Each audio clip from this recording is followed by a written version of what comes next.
Hi everyone, कैसे हो आप लोग। Welcome back to my channel. तो अगर अभी आप लोगों का बहुत सारा बैकलॉग हो चुका है और आपको समझ नहीं आ रहा कि कैसे सब कुछ कवर होगा बहुत जल्दी, तो ये वीडियो आपके लिए। इस वीडियो के लास्ट तक आपको सब कुछ पता लग जाएगा कि कैसे आपको अपना सारा सिलेबस कंप्लीट करना है 2 महीने में।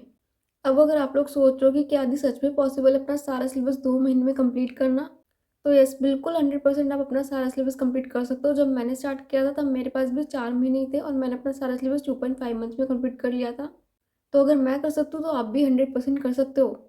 इट्स ऑल अबाउट कि आप लोग सही स्ट्रैटेजी फॉलो कर रहे हो या फिर नहीं। जो मैं इस वीडियो में बताऊंगी, अगर आप लोग वो सब कुछ फॉलो करोगे देन 100% आपका सिलेबस भी टाइम पे कंप्लीट होगा एंड आपको पूरा 1 महीना मिल जाएगा अपना रिवीजन और मॉक टेस्ट करने के लिए।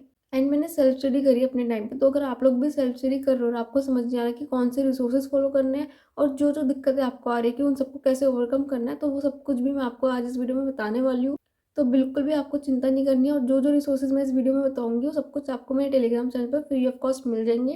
तो आपको रिसोर्सेज की भी बिल्कुल टेंशन नहीं लेनी है, बस टेलीग्राम चैनल को ज्वाइन कर लेना और इस वीडियो को एकदम लास्ट तक देखना।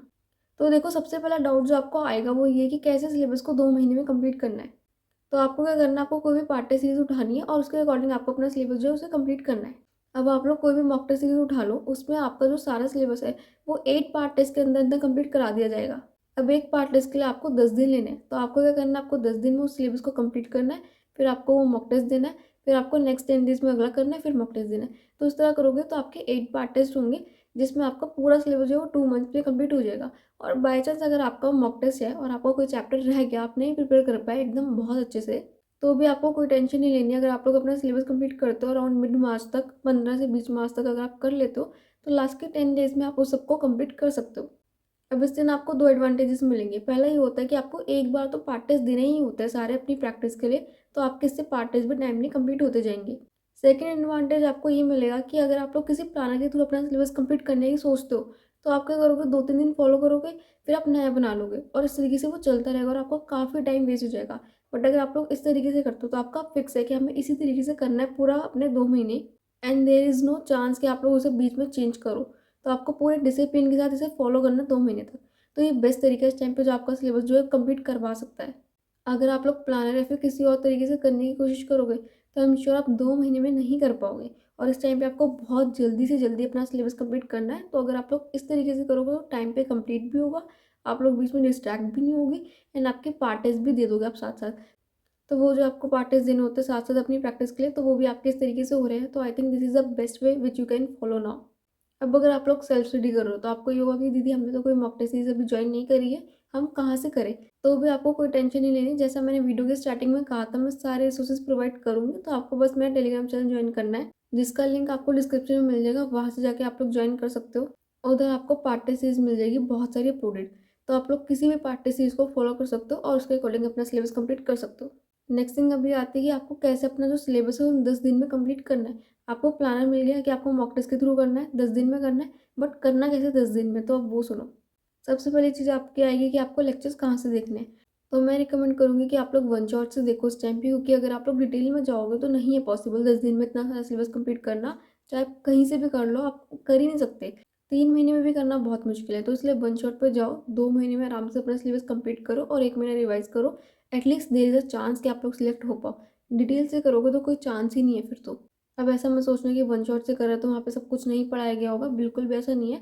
आप ऐसा समझ के चलो कि जैसे वन शॉट में आपका क्या होता है, डिटेल में अगर आपको 110% पढ़ाया जा रहा है ना, तो आपको वन शॉट में 100% पढ़ाया जाता है। 100% कंटेंट जो आपको चाहिए अपनी प्रिपरेशन में वो सब कुछ आपको वन शॉट में मिल जाता है। बट द पॉइंट इज़ कि जो 10% बहुत एक्स्ट्रा पढ़ाते हैं डिटेल में, जिसकी शायद इतनी रिक्वायरमेंट नहीं होती, वो हटा देते हैं। तो इतना तो आपको टाइम भी नहीं है करने का। तो अगर आप वन शॉट से करोगे तो कोई लॉस नहीं है आपका, बस एक्स्ट्रा नहीं मिल रहा जो आपको करना भी नहीं है, जो नहीं आपकी नीट में आने वाला। तो जो एक्चुअल में एनसीईआरटी में गिवन है और जो नीट में आएगा वो सब कुछ आपको वन शॉट्स में मिलता है। तो आप लोग बिल्कुल भी बिना सेल्फ डाउट के वन शॉट्स को फॉलो कर सकते हो। अब कौन सी वन शॉट्स को फॉलो करना है, जिसके लिए आप कर सकते हो, या तो उम्मीद की वन शॉट्स, या फिर प्रचंड बैच की वन शॉट्स, या फिर अगर आपने मिशन 100 लिया है तो आप लोग वहाँ से भी कर सकते हो। अब अगर आप लोग वन शॉट से पढ़ रहे हो तो काफ़ी सारे बच्चे पूछेंगे कि दीदी हमें नोट्स बनाने हैं या फिर नहीं बनाने। तो बिल्कुल भी नहीं बनाने हैं। अगर आप लोग नोट्स बनाओगे तो आपका जितना टाइम आपने लेक्चर लिया है ना, 3 घंटे का, 3 घंटे आपके नोट्स बनाने में भी चले जाएंगे और इतना टाइम आपके पास नहीं है। तो इस टाइम पे नोट्स बनाना अवॉइड करो और उसकी जगह उस टाइम पे आप लोग नोट्स पढ़ो या फिर क्वेश्चन प्रैक्टिस करो, उसे स्मार्टली यूटिलाइज करो। तो ऐसे सिर्फ हार्ड वर्क नहीं करना कि करे जा रहे हो, सब कुछ करने में लगे हुए हो, नहीं है पॉसिबल सब कुछ करना। जहाँ से टाइम बच सके बचाओ, क्वेश्चन प्रैक्टिस पे लगाओ, रिविजन में लगाओ। बस एक चीज़ आपको करनी है, वो है आपकी फॉर्मूला शीट्स, वो आपको बनानी पड़ेगी अपनी, क्योंकि ये बहुत ज़्यादा हेल्पफुल है आपकी रिविजन में भी, और साथ में आपको फॉर्मूलाज भी बहुत जल्दी याद हो जाते हैं। तो कुछ नहीं करना आपको, साथ-साथ जब भी आप लेक्चर ले रहे हो एक पेपर पेन लेके ही बैठना है और जैसे कोई भी फ़ॉर्मूला आए उसे आपको साथ-साथ लिखते रहना है और लेक्चर के एंड तक आपकी फ़ॉर्मूला शीट बन जानी चाहिए। ऐसा मत करना कि पहले लेक्चर ले लेते हैं बाद में बनाएँगे, बाद में नहीं बनेगी। तो इसलिए साथ-साथ बना लो, बहुत कम टाइम लगेगा and it is very useful, trust me. अब इसके बाद आपको करनी होती है क्वेश्चन प्रैक्टिस, जो कि बहुत ज़्यादा यूज़फुल है। बच्चे पूछते हैं कि हमें कितनी क्वेश्चन प्रैक्टिस करनी है, तो देखो पर चैप्टर आपको 100 टू 150 क्वेश्चन तो मिनिमम लगाने ही हैं। तो कोशिश किया करो डेली 40 क्वेश्चंस पर सब्जेक्ट आपको करना है, 40 बायो के, 40 केमिस्ट्री एंड 40 फिजिक्स। एंड एक चैप्टर को आपको अप्रॉक्सीमेटली 3 डेज में कंप्लीट करना है। तो ऑन एन एवरेज आपके 120 क्वेश्चंस तो हो जाएंगी। इससे ज़्यादा आप जितने कर सको उतने कर लेना, बट इतने तो मिनिमम है जो आपको करने हैं। अब क्वेश्चन प्रैक्टिस के टाइम ना काफ़ी सारे बच्चे एक गलती कर जाते हैं, वो सोचते हैं कि हमने लेक्चर देख लिया तो हमें सब कुछ आता है। ऐसा नहीं है। सबसे पहले तो आपने जो लेक्चर देखा है वहाँ पे सर ने आपको क्वेश्चंस करवाए, तो पहली चीज़ आपको क्या करनी होती है, आपको उन सारे क्वेश्चंस को दोबारा खुद से सॉल्व करके देखना होता है कि आपको समझ में आए हैं या फिर नहीं आए। आपको फटाफट से क्लास के क्वेश्चंस को दोबारा सॉल्व करना है, और वो कब करना है, वो आपका क्वेश्चन प्रैक्टिस के टाइम पे नहीं है। जब आप लोग नोट्स रीड कर रहे हो ना क्लास के, तब भी आप साथ-साथ करो क्वेश्चंस को। इससे ये होगा जो कॉन्सेप्ट आपने समझे हैं वो आपके और स्ट्रॉन्ग होंगे, आपको याद हो जाएँगे। अदरवाइज़ सिर्फ आपको ये होगा कि हाँ, मुझे आता है, बट आपसे क्वेश्चन सॉल्व नहीं होंगे। अब नेक्स्ट गलती बच्चे क्या करते हैं, वो सोचते हैं क्लास के क्वेश्चंस कर लिए वो इनफ है। क्लास के क्वेश्चंस कर लिए, बट इसके बाद आपको खुद से अलग से क्वेश्चन प्रैक्टिस करनी पड़ेगी, वो इनफ नहीं होते। अगर आप लोग डिटेल से करते हो तो वहाँ पे तो क्लास में 100 से 150 क्वेश्चन करवा दिए जाते हैं, तो वो एक बार को इनफ है। लेकिन अगर आप लोग वन शॉट से करो तो वहाँ इतने क्वेश्चंस नहीं होते।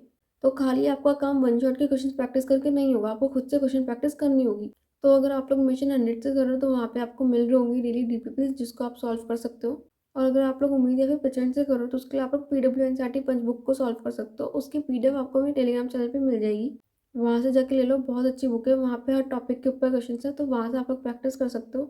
अब एक और बात का आपको ध्यान रखना है, जब आप लोग क्वेश्चन प्रैक्टिस कर रहे हो, बहुत बार क्या होगा कि जब भी आप लोग क्वेश्चन सॉल्व करोगे तो आपसे कुछ क्वेश्चन सॉल्व होंगे और कुछ नहीं होंगे। तो आपको बिल्कुल भी डिमोटिवेट नहीं होना है देख के कि मुझसे कुछ क्वेश्चन सॉल्व नहीं हो रहे। आप अभी लर्निंग फेज में हो, तो अभी आपसे कुछ क्वेश्चन जो हो रहे हैं वो अच्छी बात है, जो नहीं हो रहे उनका क्या करना है, आपको उनका सॉल्यूशन देखना है। सॉल्यूशन देख के उन्हें सीखना है कि कैसे सॉल्व करना था, कहाँ आप गलती कर रहे थे, और वो सेम गलती आपको आगे किसी और क्वेश्चन में रिपीट नहीं करनी है। और जब भी आप लोग क्वेश्चन प्रैक्टिस करो तो हमेशा अपनी जो शुरुआत है ना वो ईजी क्वेश्चन से किया करो। पहले easy, then medium and then hard. इससे क्या होता है, आपका कॉन्फिडेंस डेवलप होता है। सीधा हार्ड क्वेश्चन सॉल्व करोगे वो नहीं होगा, फिर आगे करने का मन ही नहीं करेगा। ईजी करोगे फिर मीडियम करोगे तो धीरे धीरे आपके कॉन्सेप्ट्स भी क्लियर होंगे और आपका कॉन्फिडेंस भी डेवलप होगा। अब कई बच्चों को ना एक दिक्कत आती है वन शॉट से करने में, कि उनको ऐसा लगता है कि हमें कॉन्सेप्ट तो क्लियर हो गया, लेकिन जब हम लोग क्वेश्चन सॉल्व करने जाते हैं उस टाइम पे हम ब्लैंक हो जाते हैं, हमें ये समझ नहीं आता कि कैसे हमें अप्रोच करना है उस क्वेश्चन को। ये बहुत कॉमन है, बहुत बच्चों के साथ होगा, मेरे साथ भी होता था। वो इसलिए क्योंकि वन शॉट में एक टॉपिक के ऊपर बहुत कम क्वेश्चन करवाए जाते हैं, तो हमें कॉन्सेप्ट तो क्लियर हो जाता है लेकिन हमें ये समझ नहीं आता कि कैसे अप्रोच करना है।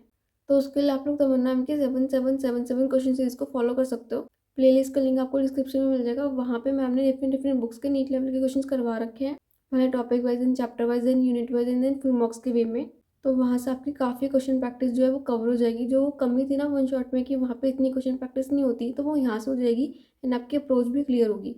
एंड प्लीज़ उसको वीडियो की तरह सुनना मत, पेपर पेन लेकर बैठना, सॉल्व करना। सही हो गया आंसर तो आगे चलना, नहीं हुआ तो उसे समझना कि क्या गलती थी आपकी, क्यों क्वेश्चन सॉल्व नहीं हुआ, क्या गलती कर दी। तो उस चीज़ को आपको सीखना है और नेक्स्ट किसी भी क्वेश्चन में आपको उसे रिपीट नहीं करना है। तो इस तरह करके आपको अपना जो सारा सिलेबस है उसे कंप्लीट करना है अपना 2 महीने में। लास्ट टू लास्ट आप कोशिश रखना 31 मार्च तक आपको हो जाए। इसके बाद अप्रैल में आपको करना है फुल मॉक टेस्ट देना और रिवीजन करनी है। तो वो कैसे करना है वो सुनो। सबसे पहली चीज़ कि आपको ऐसा कभी भी नहीं लगेगा कि आपको सारा सिलेबस आता है। तो ये गलती मत रखना, इस भ्रम में मत रहना कि जब हमारा सारा सिलेबस हो जाएगा हमें सब कुछ याद हो जाएगा जब हम मॉक टेस्ट देंगे। ऐसा कभी नहीं होने वाला। तो जैसे आपका सिलेबस एंड हो, सबसे पहले आपको फुल मॉक टेस्ट देना है। इर्रिस्पेक्टिव कि आपको कितना याद है, आपको लगेगा कि जो मैंने 1 महीने पहले पढ़ा तो मैं भूल गया हूँ, मुझे नहीं याद, but still you have to give it. Mock test दो, उसके बाद आपको देखना है कि आपने क्या-क्या गलतियाँ करी है। मार्क्स पे बिल्कुल भी ध्यान मत देना, मार्क्स आपके लास्ट तक इम्प्रूव हो जाएंगे। फिर आपको करना है अपने मॉक टेस्ट को एनालाइज़। आपको अच्छे से देखना है कि कौन-कौन से चैप्टर्स की आपकी गलतियाँ हुई है, कौन-कौन से चैप्टर्स जो आप भूल चुके हो, जिसके क्वेश्चन आप अटेम्प्ट नहीं कर पा रहे, जिसके कर रहे हो बट आपके गलत हो रहे हैं। तो ये सब कुछ आपको देखना है। फिर आपको पता लग गया कि आपको कौन-कौन से चैप्टर्स याद नहीं है, तो तो उन सारे चैप्टर्स को आपको रिवाइज़ करना है 1 से 2 दिन में, और फिर आपको फिर से फुल मॉक टेस्ट देना है। फिर आप मॉक टेस्ट दोगे, फिर आपको मार्क्स में ध्यान नहीं देना, आपको सिर्फ ये देखना है कि अब आपकी कौन से चैप्टर्स की गलती हुई है। आपका टारगेट ये होना चाहिए कि आपने जो चैप्टर्स अभी पढ़े हैं, उनकी कोई गलती ना हो। उसके अलावा जो आप अलग दूसरे चैप्टर की गलती हो रही है वो ठीक है। जो पढ़ के दे रहे हो एटलीस्ट वो आपके अच्छे से सही जाने चाहिए, ठीक है? अगर आप पढ़ के दे रहे हो फिर भी गलत हो रहा है तो ये गलत है, ठीक है? ऐसे तो फिर पढ़ाई के बाद भी आपके मार्क्स नहीं आ रहे। तो उस चीज़ पे आपको देखना है कि क्यों, अगर सेम चैप्टर से गलतियाँ हो रही है तो क्या गलती हो रही है? आपने उस चैप्टर को ढंग से रिवाइज़ नहीं किया इसका मतलब। तो ऐसा बिल्कुल भी नहीं करना कि सेम चैप्टर जो रिवाइज़ करके दे रहे हो उससे भी गलतियाँ हो। अगर ऐसा हो रहा है then you have to check कि आप क्या गलती कर रहे हो, कि आप सही से रिवाइज़ नहीं कर पा रहे, तो आपको सारे चैप्टर्स फिर सही से रिवाइज़ करना है। तो इस तरीके से आपको देखना है, और जो दूसरे चैप्टर की आपकी गलती हुई है उन्हें फिर रिवाइज़ करना है। फिर आपको 2 दिन बाद फिर मॉक टेस्ट देना है। तो ये पैटर्न आपका चलता रहेगा। पहले आपको क्या करना है, वीक में 3 डेज़ दे दो मॉक टेस्ट।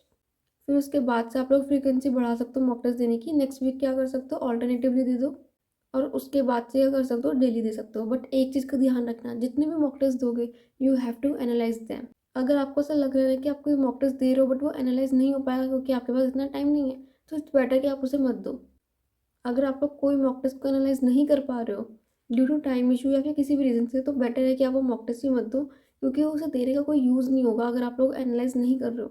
तो वो जो 3 घंटे आपने देने में लगाए ना वो भी आपके वेस्ट हुए। तो इसलिए मत दो, उसकी जगह भी कुछ पढ़ लेना। तो कोशिश ये रखना बहुत ज़्यादा क्वांटिटी पे मत जाओ। ये मत देखो कि मेरा दोस्त तो 30 मॉक टेस्ट दे रहा है, मेरा दोस्त 40 दे रहा है, मेरा दोस्त 50 दे रहा है। क्वांटिटी पे मत जाओ, और ये मत देखना मुझे भी 30-40 मॉक टेस्ट देने हैं। क्वालिटी पे जाओ, जितने दोगे उतने एनालाइज़ करने, क्योंकि अगर आपने कोई मॉक टेस्ट दिया और उसे एनालाइज़ नहीं किया तो उसका कोई फ़ायदा नहीं हुआ। अगर आप 50 दे दो बट एनालाइज़ एक को भी नहीं कर रहे, मार्क्स नहीं बढ़ेंगे, ना कुछ आने वाला फिर।